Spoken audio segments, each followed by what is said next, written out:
Olá, sejam muito bem-vindos a mais uma videoaula da disciplina Operações Imobiliárias.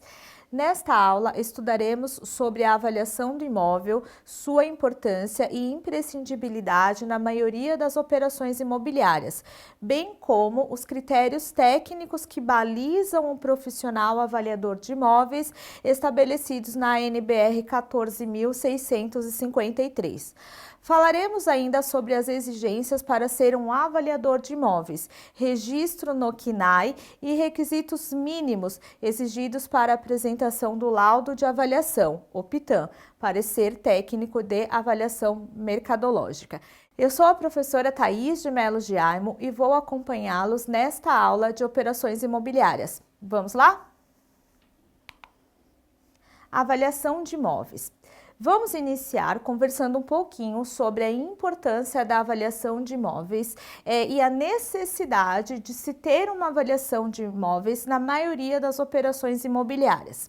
Vejam que, quando o imóvel não está avaliado, ou seja, ele não está precificado de acordo com o valor que o mercado aceita negociar aquele imóvel, nós estaremos trabalhando com o imóvel com valor descontextualizado do mercado. Vejam que é o mercado imobiliário quem estipula qual que é o valor que o imóvel deve ter. Não é o proprietário necessariamente que estabelece o valor que ele acha que o seu imóvel terá. Porque se for desse jeito, ele pode até anunciar o imóvel em várias plataformas, em diversos sites específicos para negociação de imóveis. Porém, este imóvel dificilmente será negociado. Nesse sentido, você, enquanto corretor de imóveis, aplicará esforço sem retorno comercial, terá despesas financeiras e também desperdício de tempo. Por quê? Porque é exatamente o mercado imobiliário que determina a precificação do imóvel. Vejam que um preço do imóvel é atribuído de acordo com imóveis parecidos com aquele imóvel que se pretende negociar. São os chamados imóveis referenciais, esses que são utilizados como padrão de referência, tanto para a compra e venda de bens imóveis, quanto para a alocação de bens imóveis.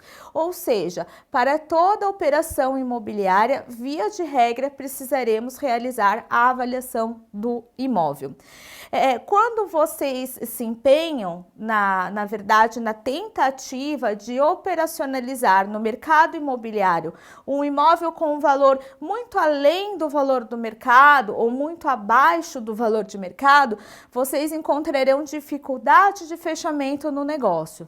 Além do mais, encontrarão no cliente a desconfiança com relação à existência de vícios ocultos, informações equivocadas ou mesmo falta de transparência na negociação. Isto porque um imóvel muito barato, com o valor, ele seja para locação, seja para venda e compra, muito abaixo do operado no mercado, gera na outra parte, uma desconfiança de que tem alguma coisa errada com aquele imóvel. Ou o corretor não está sendo correto nas informações que ele passa, ou ele está omitindo alguma informação importante. Vejam, às vezes, né, o imóvel ali pode ter sido a vítima ali, ou o local onde aconteceu uma situação de crime, ou é um imóvel numa localização onde tem muitos furtos, enfim, ou difícil acesso.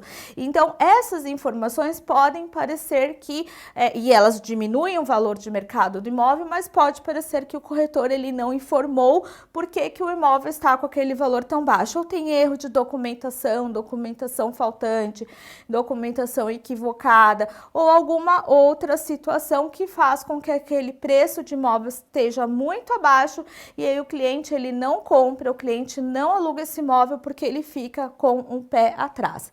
Por isso é importante essa etapa, né, de vocês, quando forem negociar o imóvel, verem como está o mercado, quanto o mercado pagaria ou aceitaria alugar um imóvel como aquele.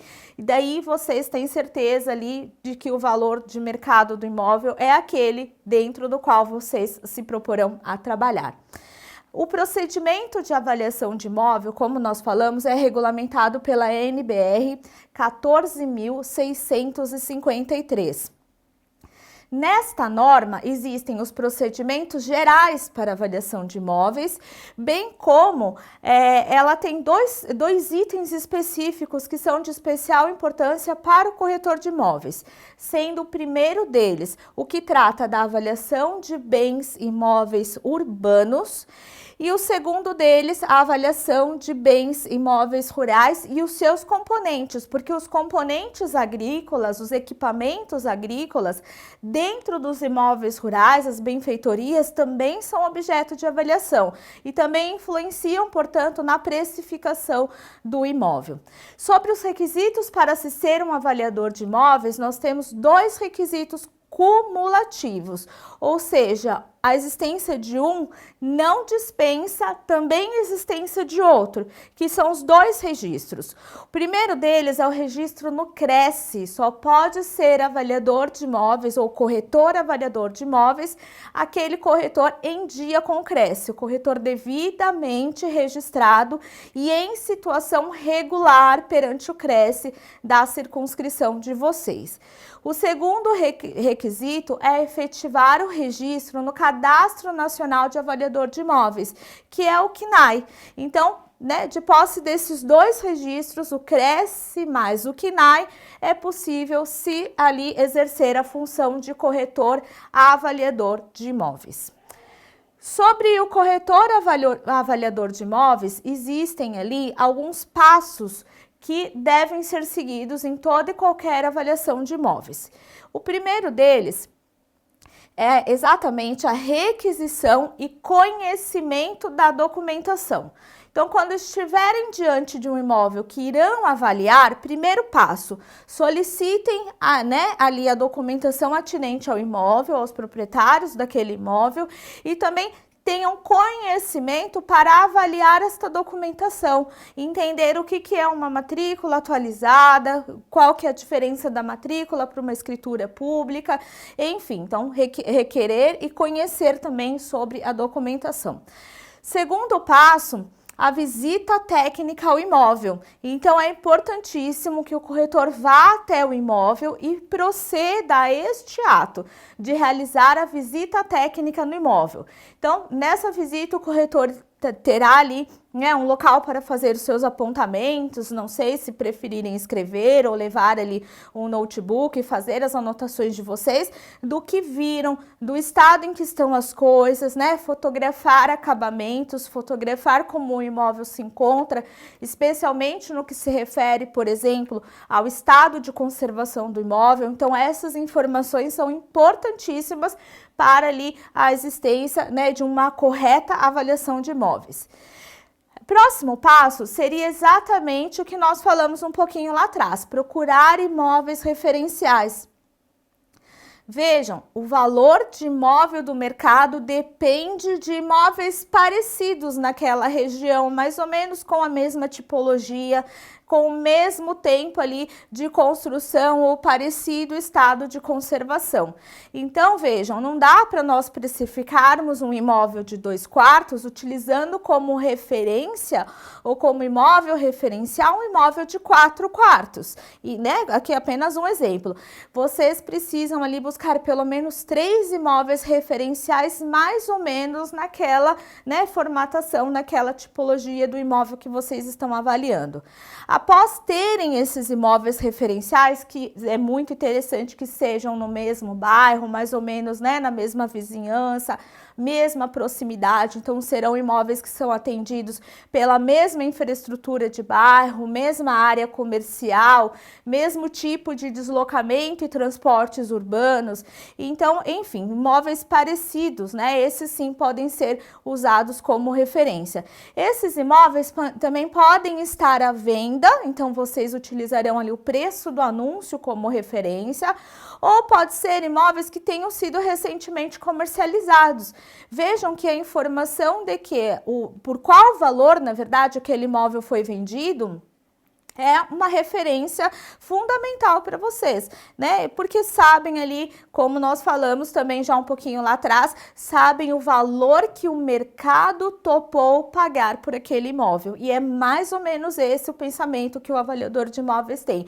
Como o mercado, com todos aqueles atores do mercado imobiliário que nós conversamos numa aula passada, como todos esses autores enxergam aquele imóvel, como todos aqueles autores entendem que aquele imóvel deva ser precificado. Então, quando você tem uma comercialização concreta, uma locação já efetivada, uma venda efetivada, nós temos ali clareza de que, de fato, aquele imóvel vale aquilo, porque, né, teve ali comprador, teve ali um locador. Então, podem ser imóveis colocados à venda ou imóveis já vendidos.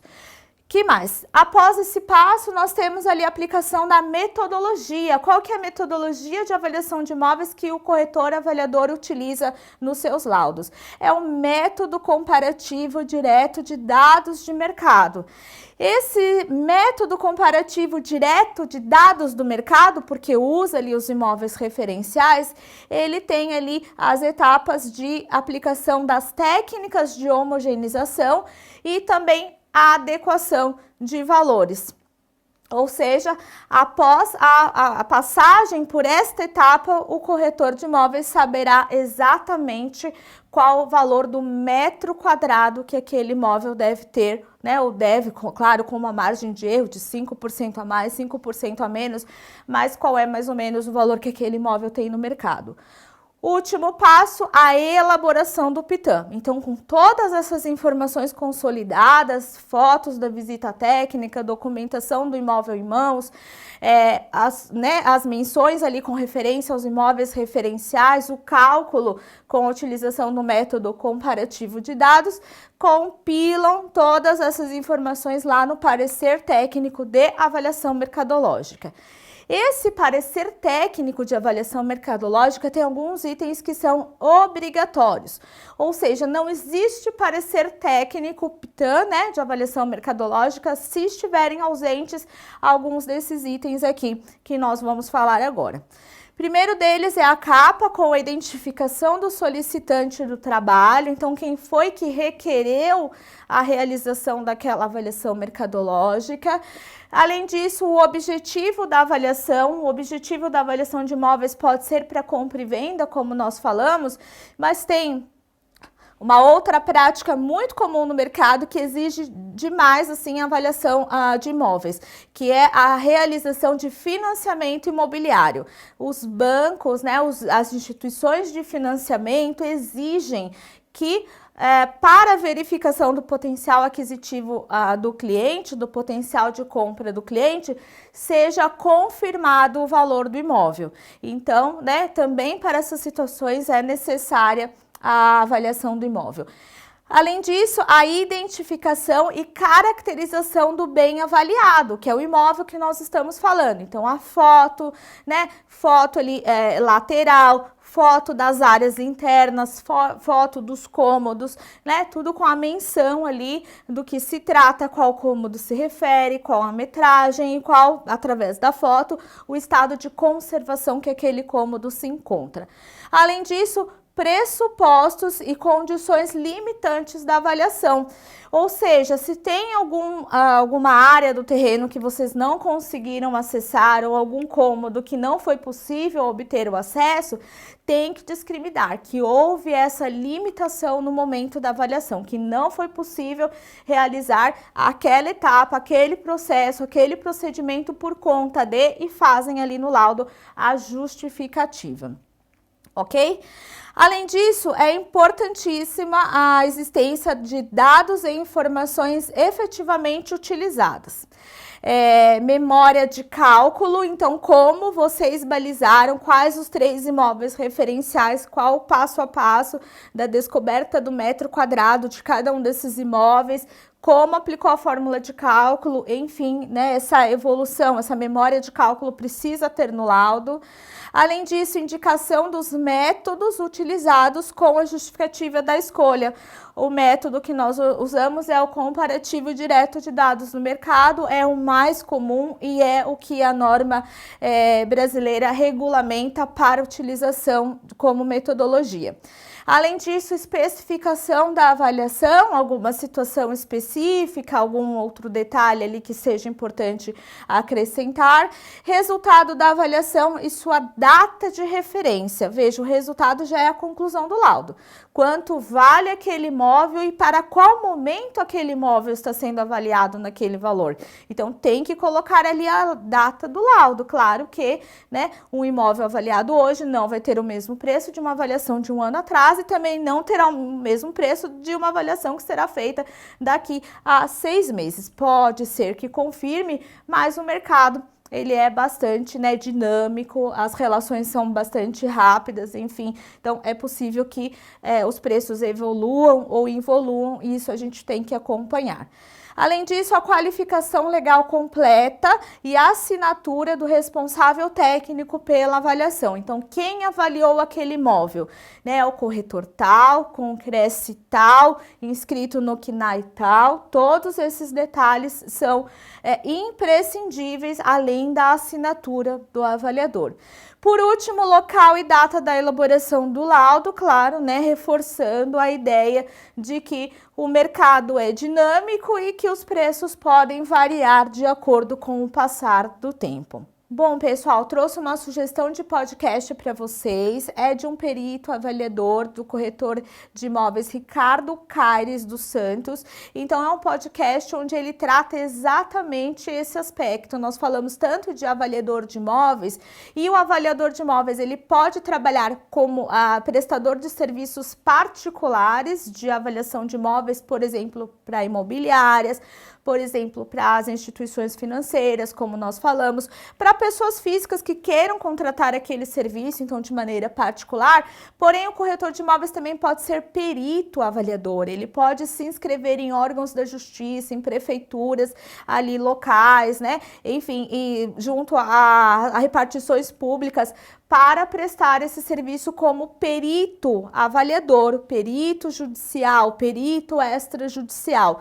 A qualificação técnica é a mesma para qualquer um das formas de prestação de trabalho. Mas, enfim, né, esse podcast vai ter uma conversa bem interessante nesse sentido e vai ajudá-los a entender um pouquinho mais do desenvolvimento dessa atividade de avaliador de imóveis. Olha só, isso aqui está no Jus Brasil. Se vocês fizerem alguma pesquisa no Jus Brasil sobre de perito corretor de imóveis, você vai ver lá. Ó. Olha só, não foi Ricardo Caires que colocou, não. Isso aqui, ó, se olhar a data da publicação, 15 de 12 de 1992. Estamos aí chegando quase 30 anos sobre essa publicação. Olha lá, ela também diz lá, nomeação de perito corretor de imóveis. Vejamos, temos mais um fundamento para falar nós, colegas, sobre a nossa função de corretor de imóveis. Olha lá, olha, presta atenção nessa ementa. E eu vou falar sobre a prova pericial no 464. A prova pericial, a avaliação de imóvel, nomeada de perito corretor de imóveis. Não é privativa, não é privativa de engenheiro ou de arquiteto. A avaliação de imóveis, podendo ser produzida por corretor de imóveis, certo? A presunção, aliás, é de que o corretor tem um melhor conhecimento do que o engenheiro para avaliar o imóvel. Então, tem vários julgados, vários estudos, jurisprudências que falam sobre isso. Então, aquele que apontar um colega corretor de imóveis, junta esse material aqui, nós aqui do CRES estamos fornecendo para vocês, eu na figura de professor, para que vocês não fiquem apavorados quando receber uma intimação para receber como responder impugnações, né?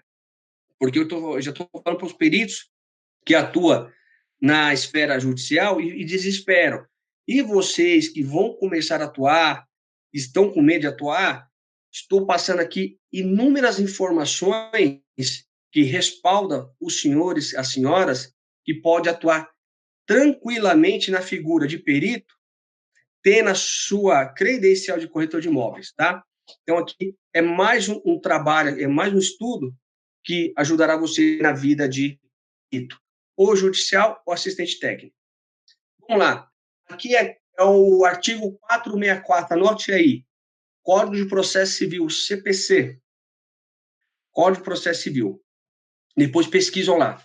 Olha só, nós estamos inseridos aqui novamente, o corretor de imóveis. A prova pericial consistirá em exame, vistoria ou avaliação. Poderá ser determinada de ofício ou requerimento das partes. Vejamos um outro detalhe que o corretor tem que fazer. O artigo ele fala exame, vistoria ou avaliação. Mas aqui esse artigo não quer dizer para o corretor só não, tá? São para outros técnicos, outros especialistas, engenheiro, arquiteto, médico, dentista, enfermeiro, peritos em identificação de voz, que eu também sou. Bom, pessoal, deixamos o link para vocês acessarem esse podcast na íntegra lá na plataforma de vocês. E chegamos ao fim de mais uma videoaula sobre avaliação de imóveis. Não deixe de acessar o Saiba Mais na sua plataforma e nos vemos numa próxima aula. Bons estudos e até lá!